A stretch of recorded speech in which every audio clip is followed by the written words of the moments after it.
Mini screen പ്രേക്ഷകർക്ക് ഏറെ സുപരിചിതയായ ഒരു മുഖം തന്നെയാണ് ആരതി സോജൻ്റേത്. അത്രയധികം ആരാധകരാണ് ആരതിക്ക് ഉണ്ടായിരുന്നത്. മനസ്സിനക്കരെ, അതായത് സൂര്യ TV-യിൽ സംപ്രേഷണം ചെയ്തു വന്നിരുന്ന മനസ്സിനക്കരെ എന്ന സീരിയലിലെ കാവ്യ എന്ന കഥാപാത്രത്തെയാണ് ആരതി അവതരിപ്പിച്ചു കൊണ്ടുവന്നിരുന്നത്.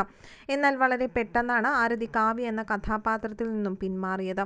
മറ്റു കാരണങ്ങളൊന്നും തന്നെയില്ല. തൻ്റെ ചില വ്യക്തിപരമായ കാരണങ്ങൾ കൊണ്ടാണ് താൻ പരമ്പരയിൽ നിന്ന് പിന്മാറുന്നതെന്ന് അറിയിച്ച ആരതി തന്നെയാണ് സോഷ്യൽ മീഡിയയിലൂടെ എത്തിയിരുന്നത്. വീട്ടുകാരുമായി കൂടി ആലോചിച്ച ശേഷമാണ് ഈ ഒരു തീരുമാനമെടുത്തതെന്നും ആരതി സോഷ്യൽ മീഡിയ ലൈവിൽ വന്നപ്പോൾ ആരാധകരെ അറിയിച്ചിരുന്നു. അതേസമയം ആരതി ബിഗ് ബോസിൽ പങ്കെടുക്കുന്നതിന് വേണ്ടിയിട്ടാണ് പരമ്പരയിൽ നിന്ന് പിന്മാറിയത് എന്നുള്ള വാർത്തകളും പുറത്തു വരുന്നുണ്ട്. എന്ത് തന്നെയായാലും ആരാധകരുമായി ഇപ്പോൾ തൻ്റെ കുടുംബജീവിതത്തിലെ വിശേഷങ്ങൾ പങ്കുവച്ചാണ് ആരതി എത്തിയിരിക്കുന്നത്. ആരതിയുടെ വാക്കുകൾ ഇങ്ങനെയാണ്: ഞാൻ നേരത്തെ തന്നെ വിവാഹിതയായിരുന്നു. അറേഞ്ച്ഡ് വിവാഹമായിരുന്നത്. 2017-ൽ വിവാഹം കഴിച്ചെങ്കിലും 2018-ൽ തന്നെ അത് വേർപിരിഞ്ഞിരുന്നു. കുടുംബം അറിഞ്ഞു തന്നെയാണ് പിരിഞ്ഞത്. അത് കഴിഞ്ഞിട്ട് ഇപ്പോൾ 4 വർഷമാകാൻ പോകുന്നു. ഞാൻ വിവാഹം കഴിച്ചിട്ടില്ലെന്ന് കള്ളം പറയാൻ പറ്റില്ല, പ്രത്യേകിച്ച് ഒരു പബ്ലിക് ഫിഗറായി നിൽക്കുമ്പോൾ. ഇന്നല്ലെങ്കിൽ നാളെ അത് പുറത്തു വരും. പക്ഷേ എൻ്റെ കല്യാണം കഴിഞ്ഞതാണെന്ന് അധികമാർക്കും അറിയില്ലെന്ന് തോന്നുന്നതായി ആരതി വെളിപ്പെടുത്തിയിരിക്കുന്നു. 21 വയസ്സിൽ വിവാഹം കഴിച്ച് 22ാമത്തെ വയസ്സിൽ തന്നെ വേർപിരിഞ്ഞു.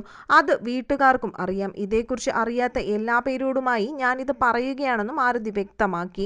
ഞാനിത് ഒളിപ്പിച്ചു വച്ചതാണെന്ന് ആരും പറയരുത്. നാളെ ചിലപ്പോൾ വീണ്ടും വിവാഹം കഴിച്ചേക്കാം. ഒരു പെൺകുട്ടി വിവാഹം കഴിക്കാതെ ഇരുന്നാലും കഴിച്ചാലുമൊക്കെ ചീത്തപ്പേരുണ്ടാകേണ്ടി വരും.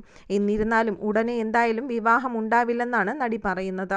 കുറച്ചുകൂടി കരിയറിന് പ്രാധാന്യം നൽകാമെന്നാണ് തീരുമാനിച്ചിരിക്കുന്നത്. നല്ലൊരു ജോലി വേണമെന്ന് ഞാൻ ചിന്തിക്കുന്നുണ്ട്. തൻ്റെ അമ്മ പലർക്കും ജോലിയൊക്കെ ശരിയാക്കി കൊടുക്കാറുണ്ട്. പക്ഷേ സ്വന്തം മക്കൾക്കൊരു ജോലിയാക്കാൻ സാധിച്ചില്ലല്ലോ എന്ന് പറയും. എൻ്റെ വിവാഹം അമ്മയുടെ ഇഷ്ടത്തിന് നടത്തിയതാണ്. അതിൻ്റെ ഒരു വിഷമം ഉണ്ടായിരുന്നെങ്കിലും അമ്മ ഇപ്പോൾ ഹാപ്പിയാണ്. ഇന്നത്തെ കാലത്ത് ഡിവോഴ്സ് വലിയൊരു സംഭവമൊന്നുമല്ല. ആര് വിവാഹം കഴിച്ചാലും അവരുടെ ഉള്ളിൽ കയറി നോക്കാൻ നമുക്ക് പറ്റില്ല. എത്ര അഡ്ജസ്റ്റ് ചെയ്താലും ശരിയാവണമെന്നുമില്ല. അങ്ങനെ പോകുന്നവരൊക്കെ ഭാഗ്യവാന്മാരെന്നേ ഞാൻ പറയൂ. നാളെ ഞാൻ വിവാഹം കഴിക്കുകയാണെങ്കിലും ഇക്കാര്യം പറഞ്ഞു വരരുത്. അതുകൊണ്ടാണ് എല്ലാ അഭിമുഖങ്ങളിലും ഞാനിത് പറയുന്നതെന്നും ആരതി വ്യക്തമാക്കുന്നു.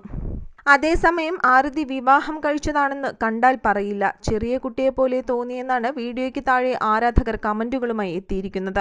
മാത്രമല്ല, ഇനിയൊരു വിവാഹം കഴിക്കുമ്പോൾ നല്ലോണം ചിന്തിക്കണമെന്ന ഉപദേശവും ചില ആരാധകർ നൽകുന്നുണ്ട്. ലിവിങ് ടുഗദർ അല്ലേ നല്ലത് എന്നാണ് ഒരാൾ നടിയോട് ചോദിച്ചിരിക്കുന്നത്. വിവാഹം എന്ന് പറയുന്നത് ഒരു പരമ്പരാഗത രീതിയാണ്. അതിന് നല്ല ക്ഷമയും അഡ്ജസ്റ്റ്മെന്റും വേണം. ഇതിൽ നിന്നാണ് നല്ല ഒരു ജീവിത പരമ്പര തുടങ്ങുന്നത്. പക്ഷേ താങ്കളുടെ ഒരു ജീവിത രീതി വെച്ച് ഇത് അനുയോജ്യമാണോ എന്ന് തീരുമാനിക്കൂ എന്നും അദ്ദേഹം പറയുന്നുണ്ട്.